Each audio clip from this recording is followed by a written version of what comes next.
Good evening. Welcome to the City of Oak Harbor Planning Commission, September 27, 2022. Due to the COVID-19, this will be both a physical meeting location and a virtual meeting per Washington Proclamation 20-28. Meetings may be viewed live via YouTube. To leave a public comment that will be made part of the meeting record, you may attend in person or please call and leave a message at 360-279-4512 no later than 5 p.m. today. It's my understanding there's been no public comments have been received by the city at this time. That's correct. Roll call. The only person that we have absent is Chairman Wassinger. I'm Bruce Freeman. I'm the co-chair.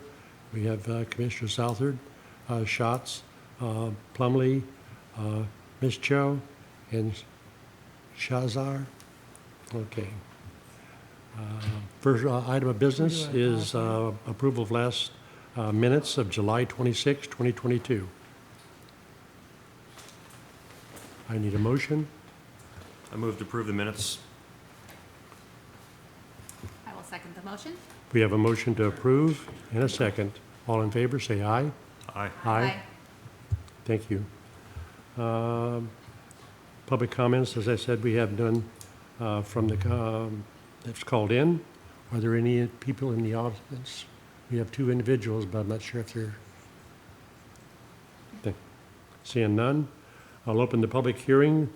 The first item is a code amendment, building and sprinkler code requirements. This is a public hearing, and this is amending Title 8 of the Oak Harbor Municipal Code relating to fire features in buildings and existing building code.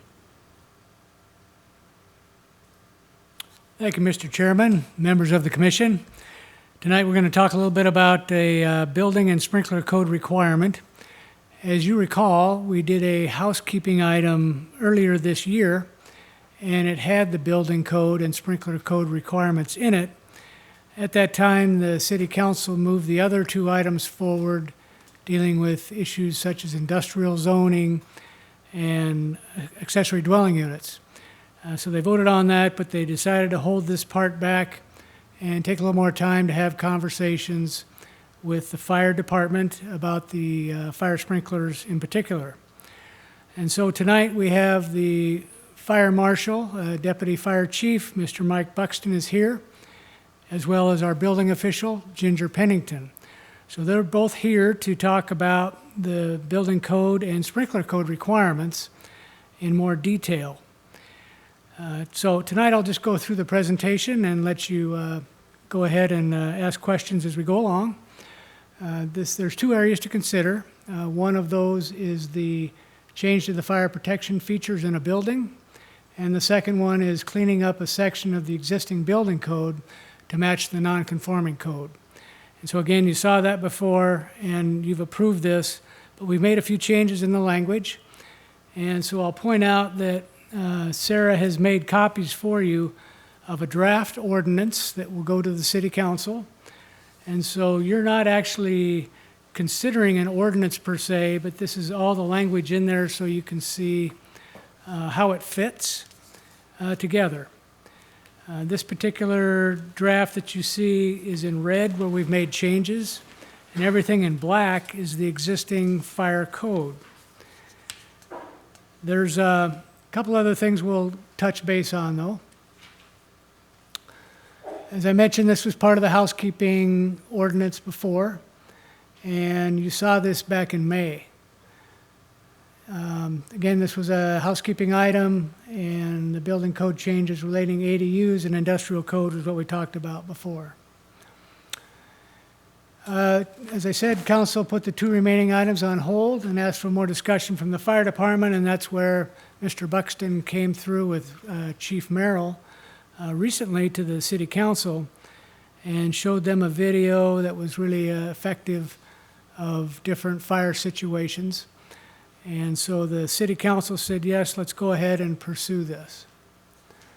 And so today we are here for a public hearing. Fire sprinklers would be required in duplexes and townhomes only. And so that's all this deals with. It doesn't deal with single-family homes. These are in a certain type of building. Because there's been a lot of fires recently, that's why we're considering this. This is a certain section that relates to a fire code section of NFPA 13D. And Mr. Buxton can touch base on exactly what those systems are. This particular section here, I've made a change to, so I just want to point this out so you can see that our city attorney in the draft ordinance that you have in front of you, as well as here in the PowerPoint, has asked us to change the language there to subsection instead of section. And he's tightened up the language a little bit in terms of how to say duplexes and townhomes, but it means the same thing as before. It's just written a little more clearly. So that's really the largest change that we have that we'd like to contemplate tonight is that particular section right there. Moving on to the existing building code, are there any questions? Well, I'll move through the whole presentation, and then when you're ready for questions, we'll ask Mr. Buxton and Ms. Pennington to be available. So moving on, the existing building code, section 805020. Again, we want to match the non-conforming code with the existing buildings code. Consistency is really important when you're trying to administer code, and we have different code sections that say different things, and so we want to have them match exactly. This would say alteration or restoration of a building at 50% of its real valuation exclusive of foundations rather than 60% of the current replacement value. So both in the non-conforming code as well as in the building code, it'll be the same. So this is our recommended motion, and I'll just leave that up there for you. And then we're available for any questions you may have. Mr. Cole, just a quick question. So some of the changes are in red. Would those be the changes that we approved last time? And then there's some of the changes on here in blue. And would those be the updated, would blue be the updated changes since we approved this? Good question. Thank you. There's some of the changes that are in red are new since last time. And some of the changes in blue are changes by our attorney since we did the red changes. And so everything that you see in black is existing code. Particularly if you get to section, page 6 of 9, that's where Mr. Buxton's gone into a lot more detail, and I'll let him go ahead and touch base on that. Thank you. Sure.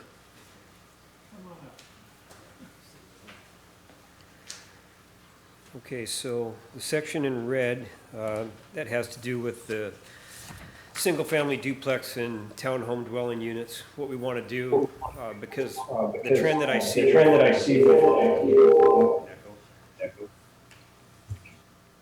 good? Okay, I'll stand back a little farther. The change we want to make, because the trend I see with the townhomes, the new development that we see coming in, and the land use in the city is getting tighter, we want to make sure that we've got adequate fire protection for these units based on, they're kind of a roast. Are you guys familiar with the difference between townhome and apartment, condominium, all of that? They basically, they're built almost like an apartment building, but they do have firewalls in between them. They're generally single-family residents owned by different private individuals instead of a complex where you go in and rent them, although they are rented at times. What we want to do is we want to protect the tenants on each side of the units. What I've seen over the last, well, I've been here about 30 years, or we get an apartment fire or a duplex fire or a townhome fire, and it affects the other tenants, the other residents on each side. So we're trying to minimize that with the use of sprinkler systems. With a commercial building like this, this is a 13 system, NFPA 13 system. In an apartment building or a condominium, they're called a 13R system, which is a scaled down, more scaled down version. And what we're proposing is a 13D system, which is generally installed, can be installed by a plumber. It's PEX type plumbing, if you're familiar with that. Most of you probably are. It's more of a flexible pipe.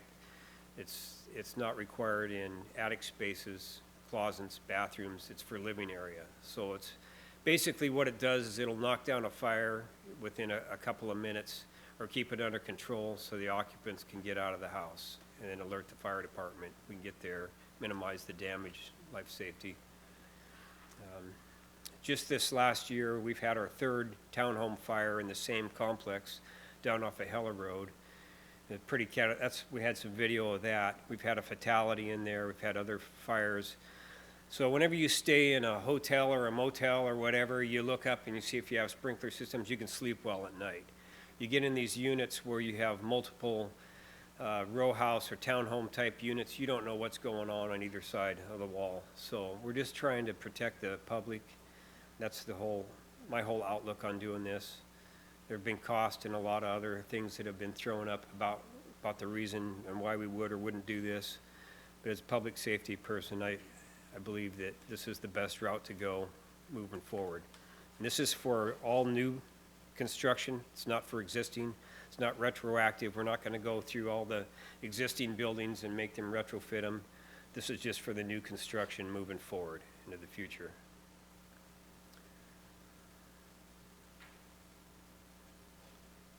Any questions?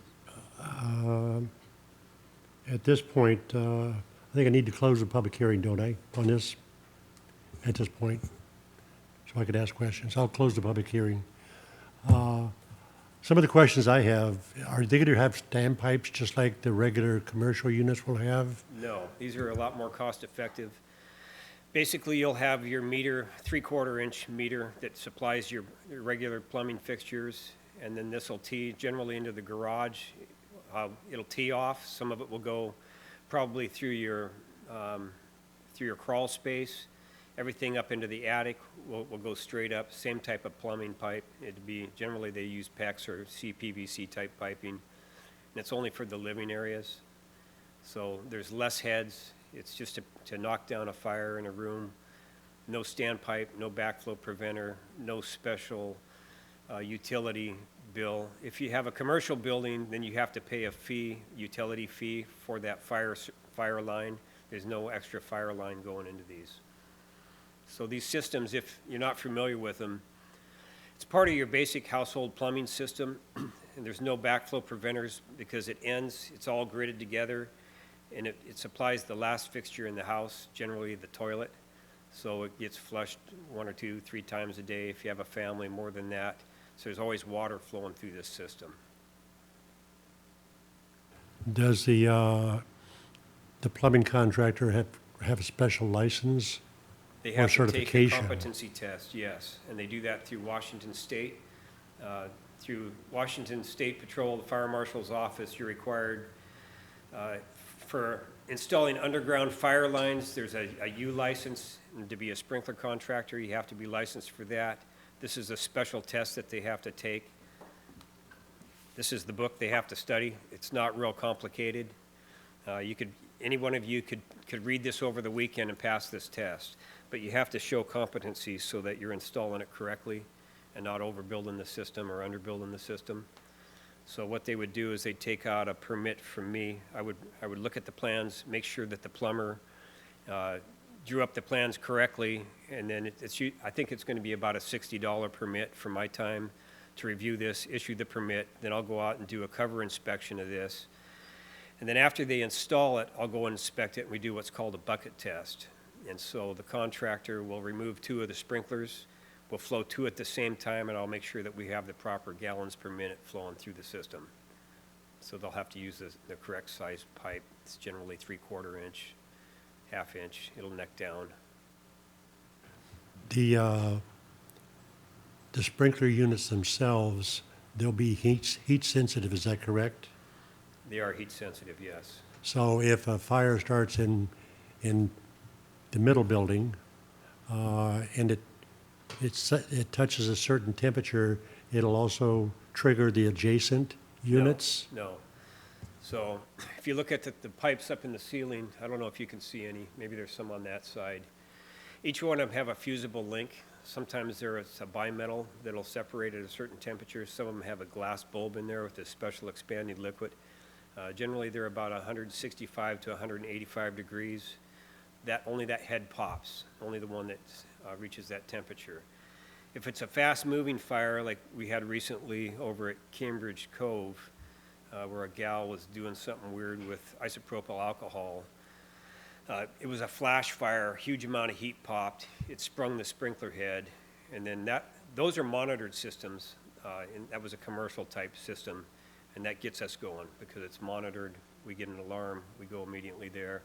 The homeowner will not have to monitor these systems. So if they have a kitchen fire and they pop a head, they can go out in their garage and they can shut that off, and hopefully they'll call us. Either they do or they don't, just like any other fire. We have a lot more fires than are reported, depending on if they want their insurance to know or if it took care of the problem. Generally, like a kitchen fire, we'll get one and it gets away from them. It's a pretty big fire. It starts melting things in other rooms. By the time we get there and knock those fires down, it's a lot more devastating. With this, they're basically going to have a water cleanup. If they can hustle and get that thing shut down, they're going to be mopping up water and wiping things down. Thank you. Are there any other questions? So I appreciate the time that you, Mike, and Ginger and David spent with me today because I had a bunch of questions, and you were very thorough in going over them. I wanted to ask a couple more and just kind of refresh a couple of the concerns that I have.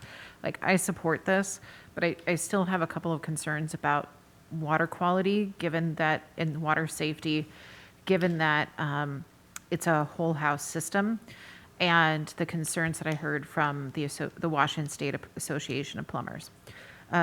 So one question I have is townhomes that do not have shared walls. So sometimes, like in the Seattle area, we see townhomes where they're like just rectangles that are placed near each other but are not sharing walls. Under this code, would townhomes that are, say, set up like a quad but do not have shared walls, would they be required to place sprinkler systems in them? That would not be considered townhomes under an IRC. They have to have Okay. a shared wall from the foundation all the way to the top Okay. to be a townhome, okay? Okay, thanks. And then one of the concerns that I had was, from what I was hearing from the plumbers, was that they have seen, and this is anecdotal, but they have seen incidents where either some of the plumbing that is being used in the sprinkler system, essentially there's backflow of water from stagnant areas, and the owner maybe doesn't really understand that they should flush their system after a while, or that materials were improperly used, which should be caught on inspection, but they have cases where homeowners are finding later that their water has been contaminated by lead. And so there are these, I would say, low risks relative to the benefit of these systems, but I'm not sure if we have some of the existing Washington State plumbing code called out in here that makes it obvious. But the city has, shared their position here around, like, it's enough to go through the fire code and refer to the state code on inspection. But I just want to flag those concerns. Thanks. I would like to start with the lead in the water. I would find that really outside the norm because there's no lead in any of the equipment that is part of this program. So whether lead came from, I'm not sure, but it is not from this system. As for the plumbing code, that's already been adopted. We already administer it. So all of that's taken into consideration when we do the review for the plan review of the whole structure. So all of that's taken into consideration. Yeah, and there shouldn't be any dead-end areas on this system. If I had a blow-up, I would show you how this works. It's basically like a spider web. It's all webbed together. So if I was going to do a plan review of this and I saw something that was unusual, maybe they weren't installing this correctly, I would reject that plan. generally your pipe will come through, if you've ever done any home plumbing repairs, you have a head that drops, it goes on to the next one, a head that drops, so I don't know how you would get a dead end. If they ran out a long branch somewhere to a room, that wouldn't meet the code. It has to be all gridded together, so there are no dead ends in this system. Maybe in Seattle, there were some real early systems that were installed with maybe iron pipe and lead solder or something like that, but these are all plastic, it's all plastic plumbing. There's no solder joints, there's no dead ends. Okay, thank you. Okay. As I understand it, this is for all new construction, or if a unit has been damaged by fire, it has to exceed 50%. And so, again, that would require plans, for the rebuild. So that would be caught during plan check. Right. So, thank you.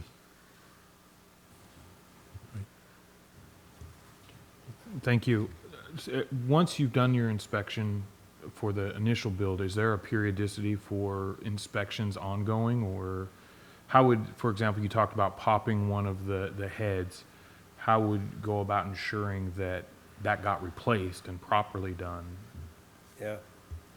Well, they wouldn't be able to turn their water back on until they fixed it, for one thing. They would have to shut their water off. They could potentially isolate that area up there. They could get a plumber to come in, they could isolate that, replace that head. I don't know what heads cost, maybe they're 10 or 15 bucks. It would behoove them to go ahead and replace that sprinkler head. I mean, most prudent people, I think, would do that. Could they get around it and just plug it off? Yep, they could. Any commercial building, we do annual inspections. We track those inspections, and if they're not keeping the systems maintained, then we follow up with letters and all that. But for a private homeowner, no. They could skirt around it. With the exception.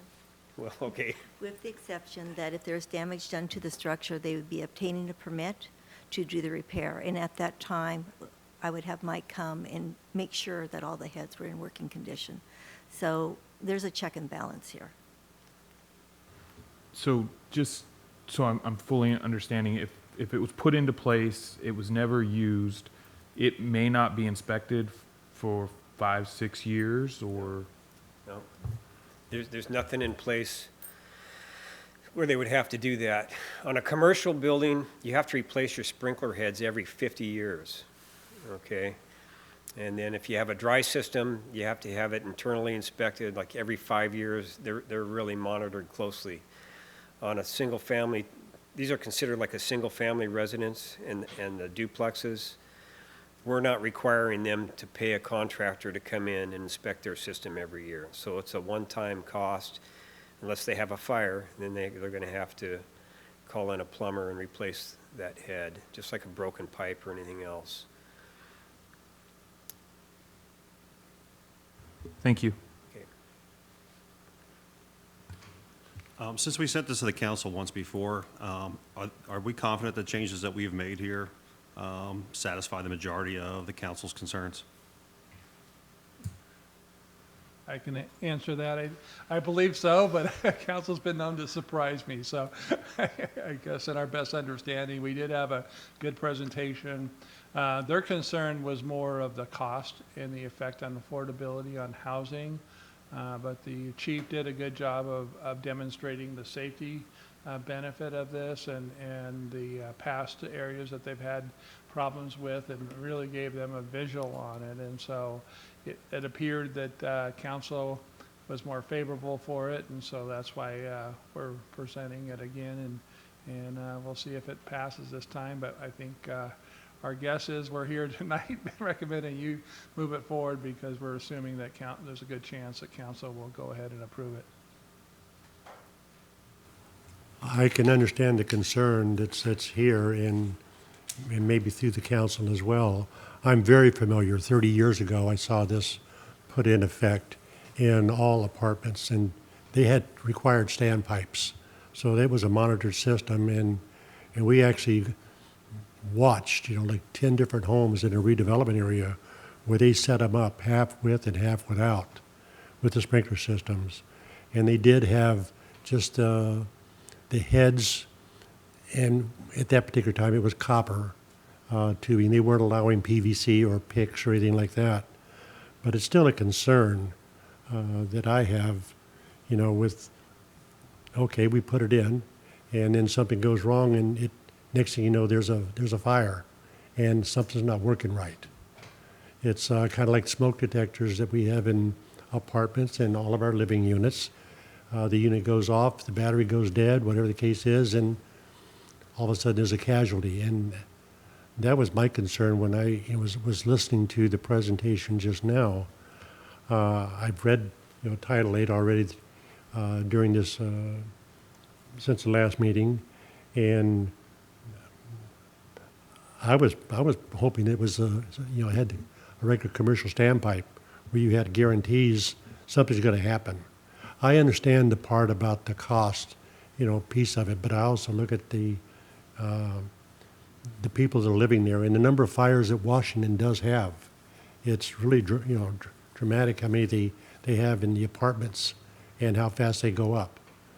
But that was my concern, is that the PVC is surprising to me, and I just hope that if there is a fire and the fire department goes out and somebody tags it and says, okay, something needs to be done and it needs to be repaired, that it doesn't get shuffled along because someone doesn't do their job. Yeah.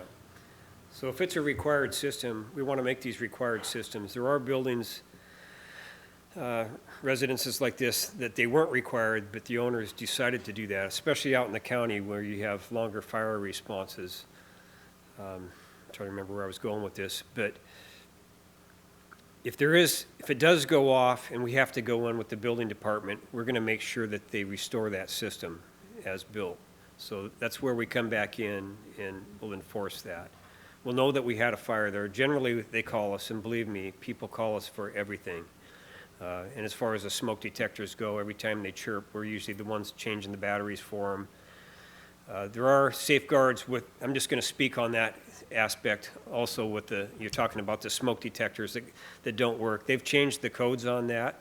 So those smoke detectors you buy today have to be replaced every 10 years, and they'll start chirping on their own. They'll drive you crazy. You will replace that unless you just take it down. So those codes have changed over the years, where you used to put the battery in them, and then you maybe had one in your house back in the day. Now they're wired all together. They're interconnected. And with this code change that we're making right now, we're trying to move forward into the future. I mean, we have the technology to do this now, put this in these type of residences, and I think that we should be doing it. Actually, it's part of the International Fire Code and Building Code. But Washington State does their own amendments based on, what was the building council that you were talking to? Yeah, some of these different councils, they fight this and they have amendments put in. And so they've removed some of these sections, and this is one of them for single-family residences they've removed. Now, I'm not asking that we put it in every home, every single-family home, but I think when you're affecting people on each side of you, we had a duplex fire not too long ago, where the guy messed up cooking food, and now the other family's out of a house. We're just trying to protect the citizens from stupid human mistakes and things that happen within those complexes. And I shouldn't say stupid human, but it's usually mistakes. It's errors.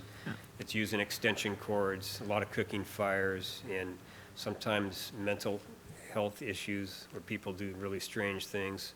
So I think it's just a layer of protection moving forward into the future, especially with all the townhomes I see going in. We get these plans, and instead of building apartment buildings, they figure out a way that they can put rows of these. If you were to look at them driving by, you'd think that's an apartment building.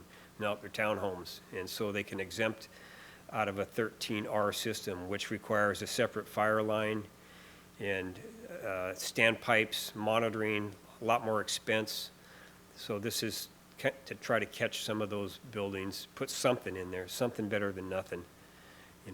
I think that it's a system, from the classes and the research that I've done, it's designed to give you 5 minutes to wake up and get out of the house and save yourself. And inadvertently, it generally puts the fire out or keeps it really small.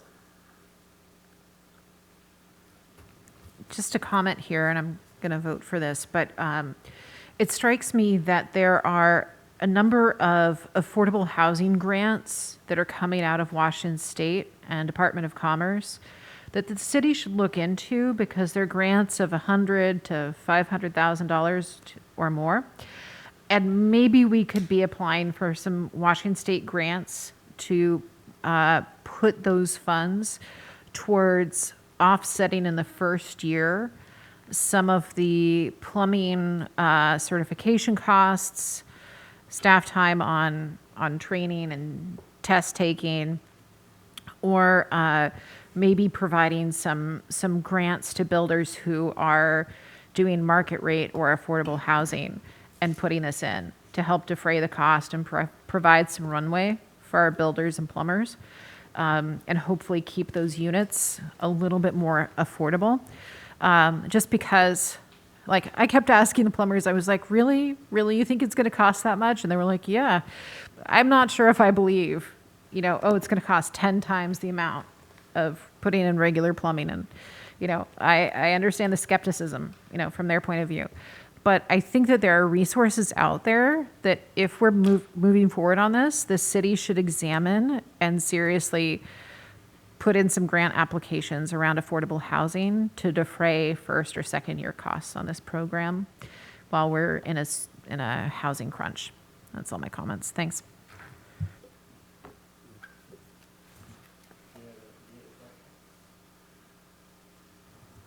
If you want to move forward on this, I need a motion and a second. Motion to pass? Oh, I move to recommend to the City Council approval of the text amendment of the Oak Harbor Municipal Code relating to building and sprinkler code requirements. Second. We have a motion and a second. All in favor, say aye. Aye. Aye. Unanimous, thank you. Thank you.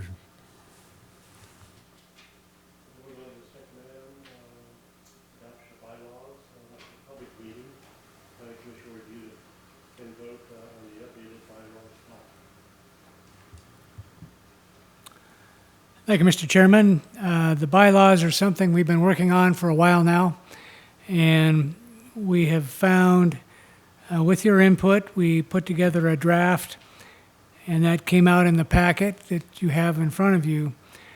But since that time, we've been talking with administration, and the City Council has some input for us, and they'd like to work through all the boards and commissions in the city to make sure that we're all operating on the same sheet of music with the same consistent policies. And so a couple of the policies are areas we don't have direction on just yet. A couple of those that you might remember are how to do a hybrid meeting, which is a new process for everyone, and then obviously our policies were quite old, so we didn't have a policy on that, and we've tried to propose something. City Council would like to be consistent and make sure all the hybrid policies are the same to run a hybrid meeting, as well as we're trying to figure out how to deal with commissioners who are absent and try and structure that similar to the way the City Council does it, which is where you have someone call in advance if they're not going to be here, and then the group excuses that particular person before the meeting starts.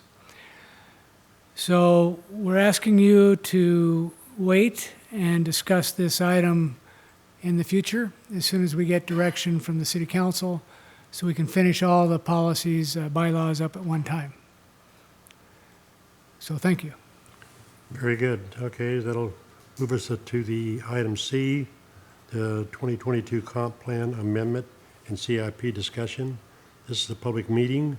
Staff will continue discussing on items that are on the 2022 docket. Good evening. This is Kat Kamak, Principal Planner, here to present a component of the 2022 Comprehensive Plan Amendments. So tonight, I want to share with the Planning Commission just the initial, kind of an initial peek at the CIP. This is a copy that we got from Finance just a week ago. It's not finalized. They're still working on it. However, I asked if it's okay to share some of that information with the Planning Commission, and they were okay with it as long as it has draft on it. So I will share some of the information on the changes from last year to this year. But at the next meeting, we'll start to probably finalize the document a little more. And if anything changes between now and then, I will let the commission know. So I have a quick presentation. Switch to my slides. I'll share screens. Okay. So we're going to talk about the 6-year plan. I just want to remind the commission what we see here in this document is only, projects that are greater than $50,000 that have the expenditure of public funds and have a life expectancy of 20 years. There are many other projects in the budget that are less than 50,000, so you won't find them on this document. But this is just to capture the larger projects. So we have about 6 or 7 funds that we use to track our capital projects. This is just a kind of peek at the streets fund, and actually there are no new projects that have been added to the streets, and pretty much everything is remaining the same. Schedules have been adjusted.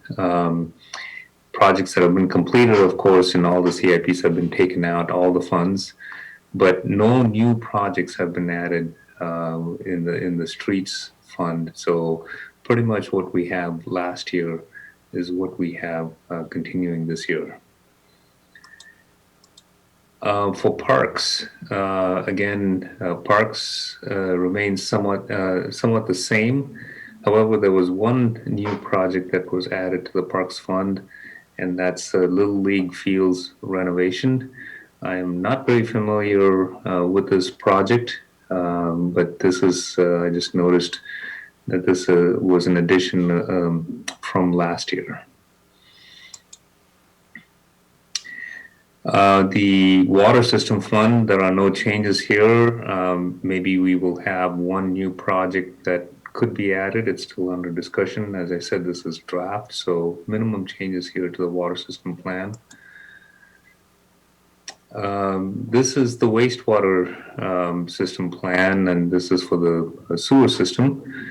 Here we have a few changes. We had a project last year for the North Whitby sewer expansion, and this is sewer expansion between Oak Harbor Road and Goldie Road for industrial properties. The council a couple years ago wanted to add that project.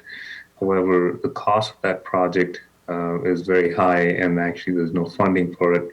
So the suggestion is to remove it. So that's one of the changes from last year. And a few clean water facility projects have been added.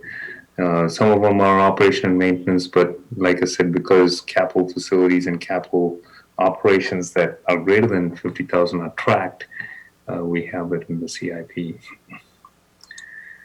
This is the stormwater, very minor change, just the name change, probably scope adjustment that's being done for this project. Other than that, most of it are remaining same and tracking along.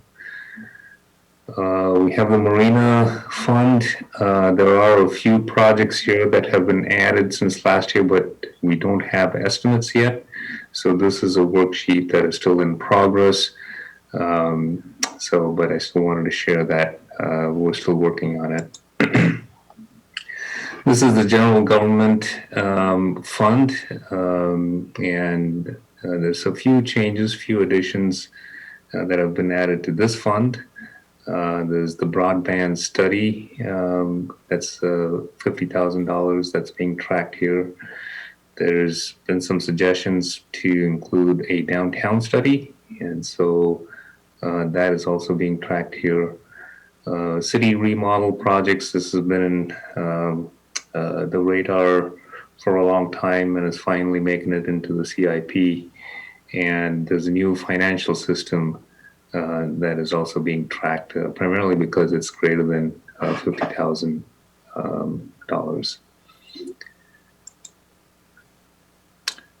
This is the senior center fund, and there are no changes to this. They are continuing to try and replace their roof and the parking lot in front of their building. So that is still tracking for a couple of years out. So that is a quick peek at the CIP. We'll be sending some of these sheets out for Department of Commerce notice and review and SEPA notice next week.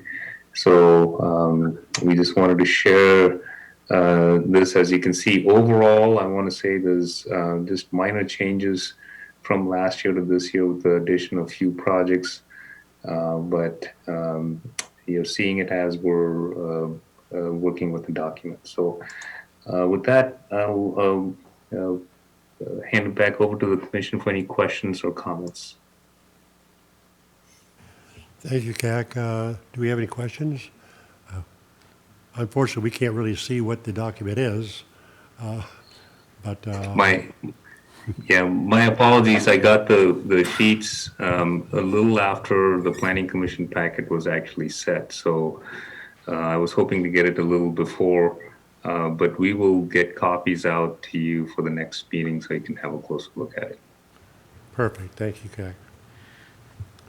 Hi, CAC. Could you describe so I was squinting at the screen, and I hope I read this right. The marina/downtown expansion study? Yes. CAC, you I want me to don't take have that? much information on it. Maybe David can help me with this one. Yeah, I can take that. Council has that as one of their top priorities that we're formalizing right now. So we've had, there's a curb study, a curb grant that you can go for. You can't deal it with with just retail alone, because retail usually isn't aren't usually considered wage-paying jobs, and so we can associate it with the marina expansion. So it's kind of a big idea there. Cities also in the report I was going to talk about at the end here, add to David's comment, is we're in the process of buying two parcels, 1081 and 1091 Pioneer Way, and that's one of the possibilities long-term is looking at it. So it's kind of in the early stages of that possible development, but we thought we'd take advantage of some grant funding and get a study that would help us start that project. Okay, has Main Street been engaged about that? A number of the council members are very involved with Main Street, and then we will tie them into that discussion as much as possible. David meets with them and talks to them, and so they usually follow and aware, and usually we pass information and ask their input on it. So I know with the purchase of the property, they've been supportive of that. The people on the Main Street that I've spoken to, and will continue to coordinate that. And that's kind of downtown revitalization is going to be one of the major goals that council probably will likely be on their top 10.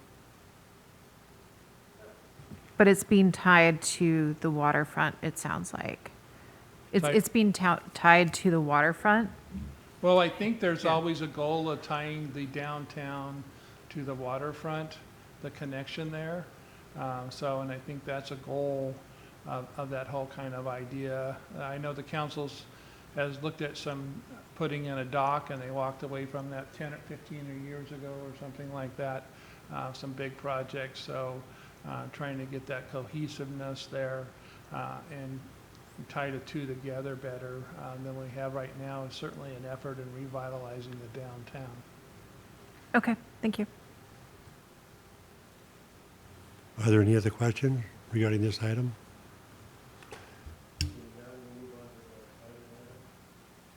This is the monthly department report. Staff will present a regular update of any planning-related council actions, current planning items, and long-range planning items. David? Thank you, Mr. Chairman. Commissioners, Blaine just went over a couple of items that the city council's been working on. And so at the first part of the list, we're talking about the Larson annexation. That's at 657 Capitol Street, obviously in the county. And they've moved forward with that to go to the next step. And so the next step for the Larson annexation will be to do a survey of the property, fill out the petition, pay the fee, and then we'll schedule that for the city council for that annexation. Public hearing on the height limits. CAC just worked on a text amendment for height limits, Ordinance 1958, and that was just approved by the city council. And so that was a big win for the city to be able to get art projects, to be able to go to conditional use permits for more height. Also, there'll be a public hearing on critical areas regulations. It's been continued, and that'll go to October 4th. And then we're anticipating it will be continued again to October 18th. So if you're following the critical areas regulations, October 18th will be the day to follow that at City Council.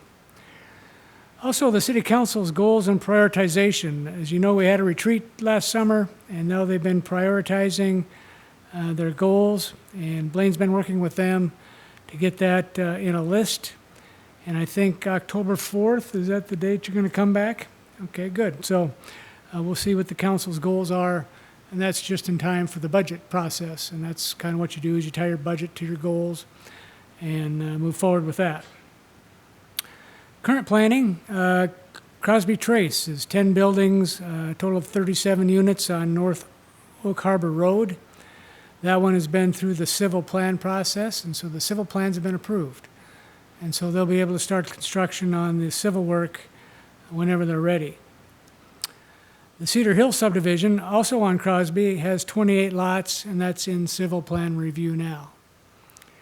And also one more, Marin Woods. It's been around for a long time. You're all nodding your head like you remember that one. The installation of infrastructure is taking place right now for 46 lots in civil construction, and so we anticipate a final plat coming fairly soon on that one. The building world, we have the building officials here, but the Scenic Heights has 4 homes under construction. Habitat for Humanity has 3 homes under construction on Ely, right down the street here. And there's new businesses in town, new tenant improvements, and they're all downtown. Those 3 are Kraken Restaurant, the Mad Batter Bakery, and Design to Golf. And so 3 different types of businesses. Nice to see that fill in downtown. In long-range planning, Dennis Lefevre will be back with SEPA exemptions and the threshold levels to try and update those to a more flexible level. And we'll be coming back to you at some point with a multifamily tax exemption for residential units. Administratively, you remember from before, we've been working on this new electronic permitting system, and it's been working great. And then now we have a new website, and we're trying to get the new website to talk to our electronic permitting system, and we're finding some challenges there. So we're continuing to work through those challenges. And also in October, the state auditor's office will be here to talk to us about system improvement and process improvement. And so we'll be sitting down with them, going through our new permitting system and a lot of our processes, such as building permits and commercial site plans. And we'll be sitting down with butcher paper, going through our entire process, figuring out what it is we do, how to simplify it, how to make it work better. And then we'll put that back to the permitting system so that it works electronically. And so that's called Lean, or also known as Kaizen. And so that's been started by our city administrator and our human resources director several years ago. And we've been continuing that to help make it be successful. So next meeting is October 25th, and so we should have a full agenda for you then. Thank you, David. As he stipulated, our next meeting is on October 25th. So with that, if there's nothing else, we'll adjourn. Thank you.